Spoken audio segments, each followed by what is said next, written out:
Hi friends, welcome back to my channel. இன்னைக்கு நம்ம பார்க்க போகிற வீடியோன்னு பார்த்தீங்கன்னா, தீராத கஷ்டங்களை போக்கும் தைப்பூசம். வாங்க இன்னைக்கு அதை பற்றி பார்க்கலாம்.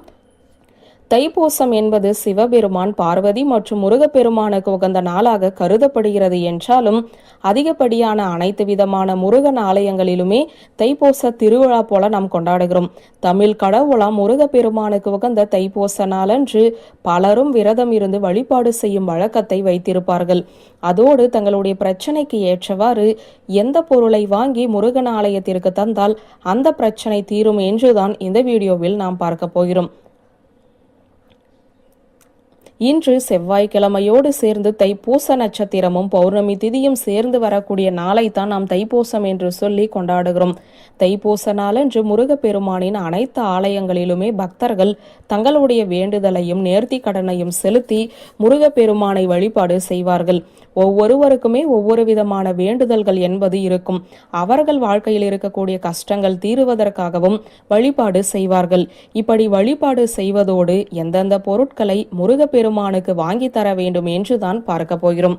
தைப்பூச நாளன்று முருகப்பெருமானின் கையில் இருக்கக்கூடிய வேலை வாங்கி முருகன் ஆலயத்திற்கு சென்று முருகப்பெருமானை வழிபாடு செய்துவிட்டு ஆலய உண்டியலில் வேலை போடுவதன் மூலம் நாள்பட்ட தீராத கடன் பிரச்சனை தீரும். முருகப்பெருமானின் அபிஷேகத்திற்காக அன்றைய தினம் பால் வாங்கி கொடுத்தோம் என்றால் நமக்கு பணவரவு என்பது அதிகரிக்கும். முருகப்பெருமானுக்கு அலங்காரத்திற்காகவும் அர்ச்சனைக்காகவும் வாசனை மிகுந்த மலர்களை வாங்கி தந்தோம் என்றால் நம்முடைய வீட்டில் இருக்கக்கூடிய தடைகள் அனைத்தும் நீங்கி சுப காரியங்கள் சிறப்பாக நடைபெறும். முருகப்பெருமானின் ஆலயத்தில் தீபம் ஏற்றுவதற்காக எண்ணெய் வாங்கி கொடுத்தோம் என்றால் நம்முடைய வீட்டில் இருக்கக்கூடிய தீய சக்திகள் அனைத்தும் விலகி ஓடும். இந்த பொருட்களை பிரசித்தி பெற்ற முருகன் ஆலயத்திற்குத்தான் வாங்கி தர வேண்டும் என்று இல்லை, நம்முடைய வீட்டிற்கு அருகிலேயே இருக்கக்கூடிய முருகன் ஆலயத்திற்கும் வாங்கி தரலாம். முழு மனதோடு முருகப்பெருமானை நினைத்து இந்த பொருட்களை வாங்கி தந்து வழிபடுவதன் மூலம் அந்த பொருட்களுக்கு உரிய பலனை நம்மால் பெற முடியும்.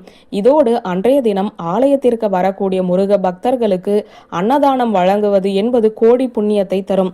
அன்னதானம் வழங்கும் அளவிற்கு வசதி இல்லை என கூறுபவர்கள் அவர்களின் தாகத்தை தீர்ப்பதற்கு மோர்தானம் தந்தாலும் அன்னதானம் செய்வதற்குரிய பலனை பெற முடியும். அதிக அளவில் அனைத்து பொருட்களையும் வாங்கி தர முடியாத சூழ்நிலையில் இருப்பவர்கள் கூட தங்களால் இயன்ற அளவு ஏதாவது ஒரு ரூபத்தில் தைப்பூச நாளன்று முருகப்பெருமானுக்கு இந்த பொருட்களை வாங்கி கொடுத்து வழிபாடு செய்து முருகப்பெருமானின் அருளை பெறலாம். ஆலயத்திற்கு செல்ல இயலாதவர்கள் வீட்டிலேயே முருகப்பெருமானை வழிபாடு செய்து முருகப்பெருமானின் அருளை பெற வேண்டும் என்ற தகவலை சொல்லி இந்த வீடியோவை நிறைவு செய்கிறேன். நன்றி, வணக்கம்.